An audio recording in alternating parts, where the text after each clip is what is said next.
I say, like, hold on a second. Let me do that. So, already, right, like the first episode, they're so weak. I don't know. Like, they don't. They used to be edgy with the sexual stuff, and they used to be edgy with the. I mean, yeah, they killed the little boy at the end. Disgusting, fine. But I this is. mean, they didn't just kill the boy, they also decapitated him. Which, thank God, Hello. they didn't show it. But I'm just Yeah. saying, like, it feels like the show is shock value. It's always been shock value, but like it feels like Game I of mean, Thrones did it better. It feels like House of the Dragon is. well, yeah. Are they purposely doing it, or they just don't have as good enough content?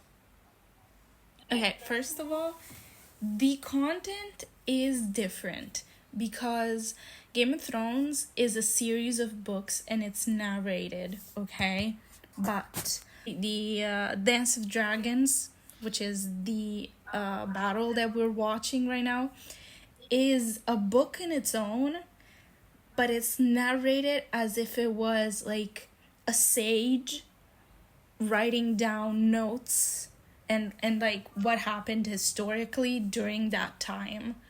So it's not exactly narrative speaking, it's more like factual of what happened, and you have different accounts from different people saying, hey, this could have happened, this happened this way, etc., etc. So I think it's also a lot the fact that we don't have that kind of narrative base, so they have to create it themselves.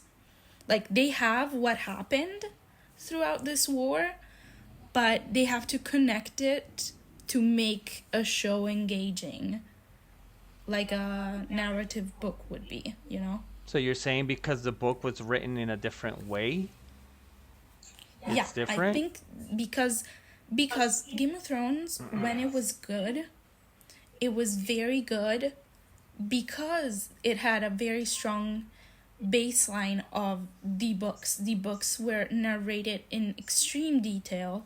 You, yeah, had the screenwriters, but like that was just an adaptation kind of work. So Dance of the It Drag. wasn't really. So Dance of the Dragon is not written like a novel. No, it's not written like a novel That so at all, that's what you're actually. saying. Yeah, yeah. So it's like different to, not only you have to adapt it to a different medium, you also have to make it a story because you have it written as history, Right. So you know? it's not written like a novel. It's written in some kind of weird funky way like it's a history book. Yeah, basically, But yes. I feel that the reason that Game of Thrones was better is because it actually had like several storylines that it was following at the same time that it was cutting Yeah. between. It was cutting between Tyrion. It would cut to the little girl. I forgot her name. It would cut to what was going on with the lineage of the North, the king and the North. Yeah. It was cutting to Siri. It was cutting. It had a lot of different Littlefinger. Like it had a lot of different characters that were all following a trajectory, and that Yeah. but they were all going through their own separate things that it would switch between. So there was a lot of content there, but I also Mhm. feel that you had, for example, I don't know who your favorite character was, but for me it was Tyrion because I felt he was the only human Yeah. character. Yeah. I liked Tyrion, and I liked where Jamie was going. Jamie, yeah, I yeah. like I I like where Jamie was going very much. Like, the honestly, the whole Lannister plot line has always intrigued me a whole lot because it's the yeah, more schemy, yeah, and I like that. yeah. And I agree with you. Like, Tyrion, especially, like, if there's a character that was beginning to end in this Game of Thrones and wasn't killed, and he actually got out of it in a smart way, it's him. Like, he Right. talked his way out of so many situations, so it Right. was super So intriguing to I watch. feel that he brought a level of humanity that it needed because Yeah, otherwise it's just so cruel that it was too definitely. much. And some of it was funny, and some of it was engaging, and some of it was just purely brutal, like purely too much torture. Like the whole thing that happened with I forgot his name. The Ironborns. Yeah, and then the main guy that was living with the guys in the north because he was kind of like an adopted son, and then he Yeah, was Theon. he was Theon. tortured for an entire season, had his balls cut off. Like that shit's too much. In That was the okay, worst. That was the that is worst. yeah, that is why I'm telling you Uh, the show was good until it caught up to the movie to the books, sorry. Because it didn't happen. Like Theon was tortured and there was a lot of torture in the books. That's sure. But the way they showed it, like they visibly showed it in the show, like wasn't in the books. It no, wasn't as bad.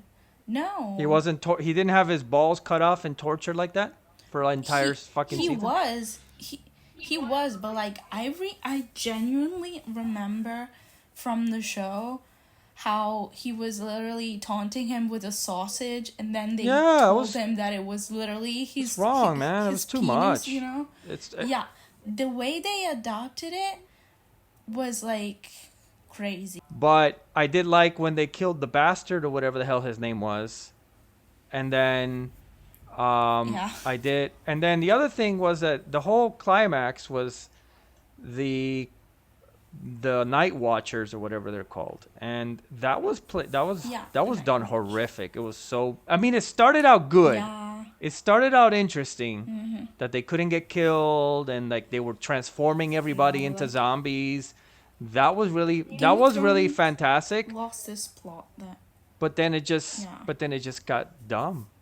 And I didn't even I No, never it's watched the just last lost its season. I plot. refused to watch the last season. Yeah, no, I told you not to watch it as well, Yeah, but I didn't watch yeah, it. I was like, literally. no, I can't. Don't I do can't. that to yourself. But But my whole point is that it was horrible, it was horrific, it was known for the brutality. But there was a lot of content and yes. it was pretty like this feels bland in comparison and it just feels like even the intrigue in Game of Thrones was better just because, for example, even the episode, the part where Ciri got harassed by the religious figures and forced to walk naked through the city. That reminded me a lot of Joan of Arc. Cersei, yeah. But Yeah. that reminded me a lot about Joan of Arc, and I felt that it was saying something about the brutality of people, fanatics, religious fanatics, and Yeah, how I felt they had absolutely. That was the messages. point. This just feels Mm-hmm. like petty squabbling within a rich family that is going way out of hand, that it's just getting way out of control. But like that's all it is. Like Yeah. I Yeah, don't. I mean, it's not as complex because the stakes aren't as high. In Game of Thrones, you also have like you said the narrative with the Night Watch.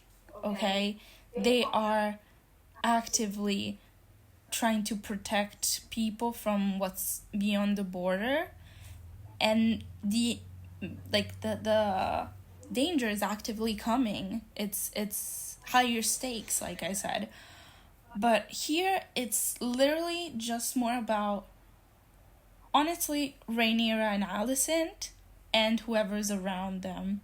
That's it.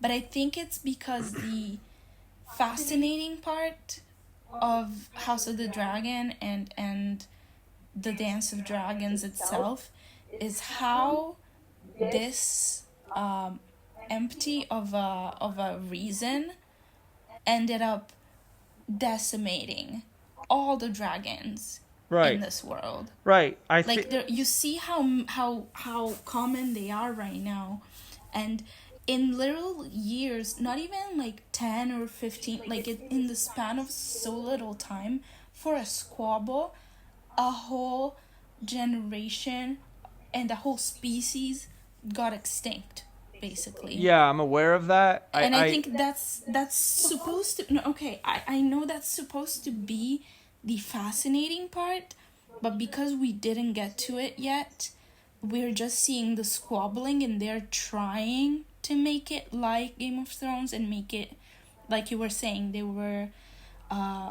We were following various characters in Game of Thrones. They're trying to do the same here, but the characters aren't as strong to do no, that because no. they're not supposed to be the focus. I don't necessarily agree I with that. think. I'll tell you what I think is the problem. I think the problem is that HBO is trying to make appealing female heroines out of Rhaenyra and Alicent when in the books they're not. They're not like that in the books. You know what I'm saying? I reviewed it when I watched season 1 because I was curious, and they were both pretty petty. I want to say maybe Rhaenyra was Yeah. better, but they were both pretty petty, and that's why this descended. And I feel that the message that you get from Martin, assuming there's a message, It's I different. think he's just a fanatical writer, but um, assuming there's a message, the message was that petty women destroy a family. While HBO is I trying to turn don't them know. into, that's what it is. HBO is trying to turn them into like heroines, which is a much better storyline, but where do you go from there? Because you always, I don't know. Like, I agree with this, but I don't know if they're trying to do, yeah, like, if HBO is trying to do that. yeah, they Why? are. Why do you say they're trying to do that? Because HBO is working within the context of America, American politics, and American politics is trying to No, play this whole thing I of know, but like women are I amazing, and which I I'm mean not disagreeing with it. physically, why are you saying, why are you getting that from the show? Because I The watched, representation I of the literally read, characters. the history of the Dance of the Dragons after season 1 because I wanted to know No, what the I because I wanted to know what was going to happen with Rhaenyra, and I saw that it was a petty squabble.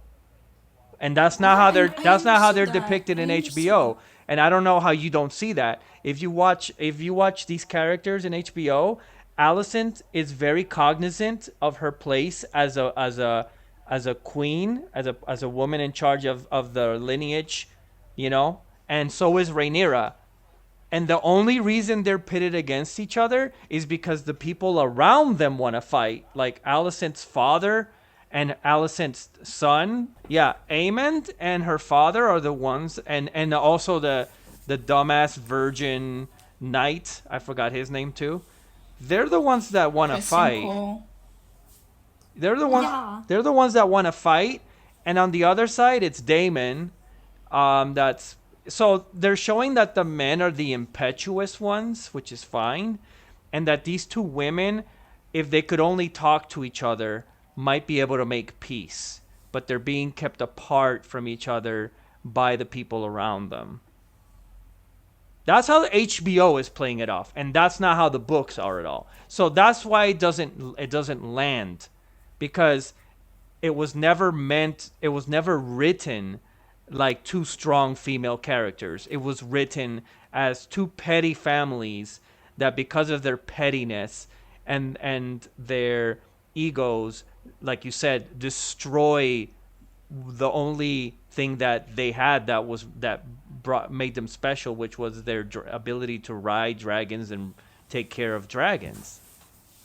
So that's why I feel it doesn't work. While Game of Thrones, I don't know, but from what you're telling me, that wasn't the case with Game of Thrones, right? Like they No, no. embellished, but it was still the story that was written.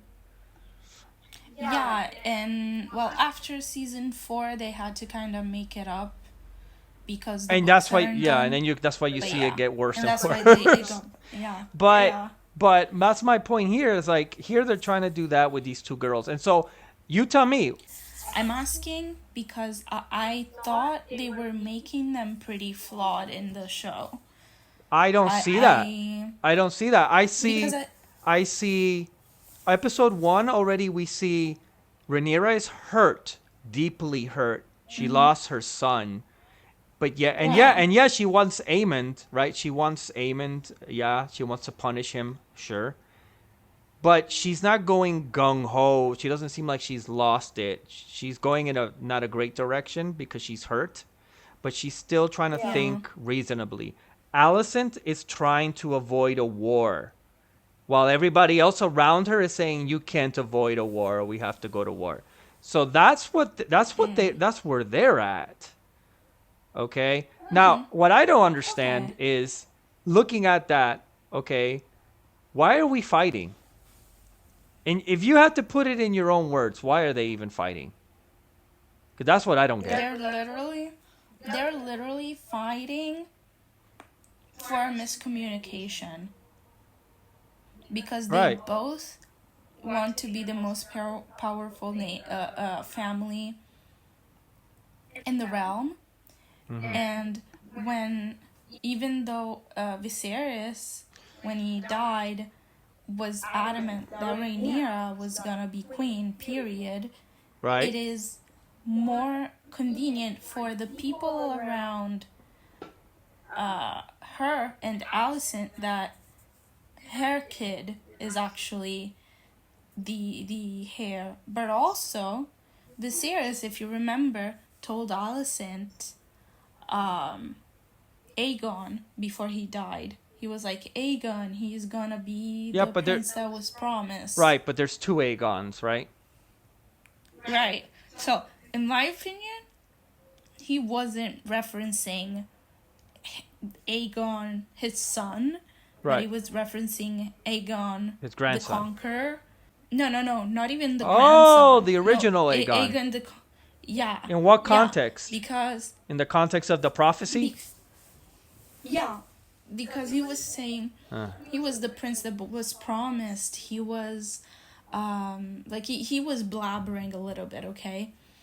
But it's weird to have them tell us and show us, remember, in the last season, Viserys telling Rhaenyra about the prophecy and then just do nothing about it and then pick it back up as like the last words of Viserys. yeah. It's weird unless there's a connection. So I feel like he was referencing that when Okay, he was yeah. dying, Yeah. and Alicent misunderstood it, and so they both think they're in the right. Right. And that's why I think it is showing a petty squabble, because if they were, like you said, yes, Okay, if but they were to talk to each other, it could get better, but they won't do it because they're petty. okay, but here's where I disagree, not with you, but disagree with what they're doing as a story. First, I wanted to say, actually, before I get into that, because I'm gonna forget, Viserys made season 1. Now we Absolutely. now we see that he was the center of season 1. He carried the show, which is an important thing with shows. It's like, who's gonna carry the show? Now we don't have anybody carrying the show.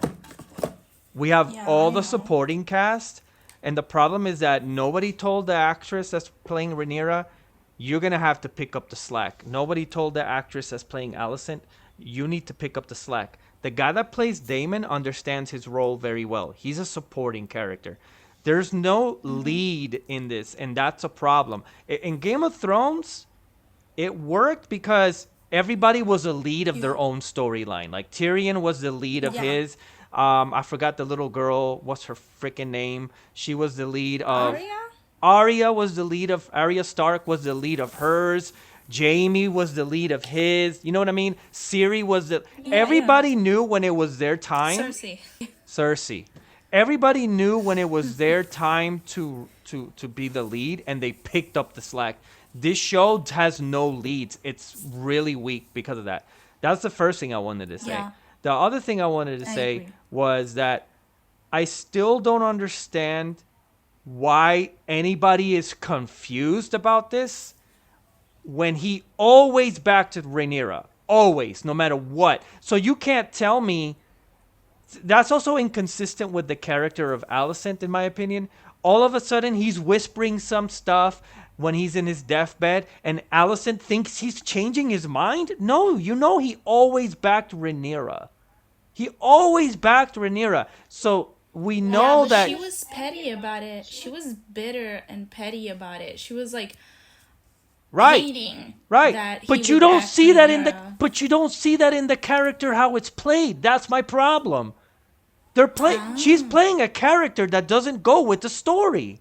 She's playing a character that's so confused, that is conflicted, and that doesn't want to take the throne but wants to protect her family. Now what they're going to see, the way they're going to play this off is that they're going to be like, well, they're both just protecting their they're both protective mothers protecting their families. No, you cannot deny, you can't change a story arc and a character arc in the middle of something, because that happened. He always supported Rhaenyra. So unless you're telling me that you got confused, or that you're thinking, okay, Rhaenyra's going to be queen next, but then from Rhaenyra, he wants our son Aegon to take over from Rhaenyra. Maybe that's what you're thinking.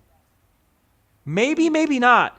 But if you literally cut out Rhaenyra from the equation, you are purposely being an ass, because you already knew that yeah, Viserys, no matter what, was always in support. There were many points in season 1 where he had to reinstate and re-show that he was supporting her no matter what anybody thought. So yeah. I don't Or agree. maybe it was just how do you say it?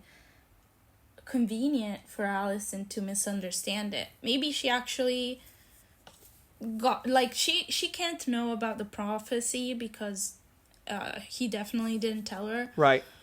But maybe it was just convenient for her to do it, and now that it's been a while and it's kind of everything in shambles, she's regretting her decisions. But I do agree with you. Now that you explained it, I agree that um the way they're writing the character is a bit confusing. They're not being consistent as writers. And then they're Yes. also swapping now, and we'll see now the next episode, but they're making Rhaenyra look like she's the one that's impetuous, which was never the case in season 1.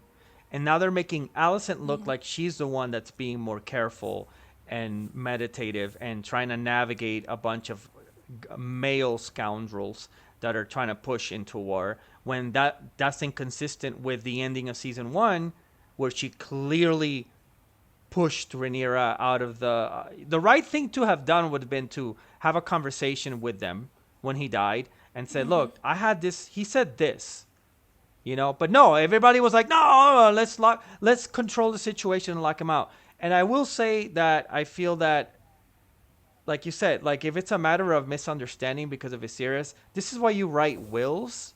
This is why you leave your stuff in writing. I don't know why he wouldn't have done Yeah. that. Why that wouldn't be, you know what I mean? Like we saw that in The Gentleman in episode 1, Yes. that remember he had the will, and it was very clear Yeah. that the second son was the one that he chose, and there's nothing you can freaking do about it because it was written down. Um so it leaves it very weak. And it's like almost just like made up so that there's a reason to fight, because I still don't understand it. I understand more why Aemond, I think they did a better case for why Aemond is so resentful of the other side of the family, but these are kids who grew up to be adults and were not properly raised. That's another thing about all of Yeah. this. Like the parenting is horrific, and no Yeah. I one's mean, addressing the fact that it's the fault of Viserys, and then the fault of the two mothers in raising these children and trying to come together, rather than. So there's just so many plot holes in this, compared to yeah. Game of Thrones, which was just much more flawless, at least in terms of everybody's motivation. That's my problem. I don't understand the motivations here because they're not consistent. I understand Aemon's motivation, and I understand Daemon's motivation, but I don't understand Rhaenyra's, and I don't understand Alicent. And it feels like they're the most important ones that we need to understand their Yeah. motivations, and their motivations are like all over the place. It feels like they're doing that on purpose so that they can create plot twists like the ones that we saw at the end of season. Episode 1, at their own convenience. And I don't like that. That's a very like Lazy. if you watch Bollywood movies, they're very much like that. Like that's why I couldn't watch them anymore because they don't follow any consistent logic.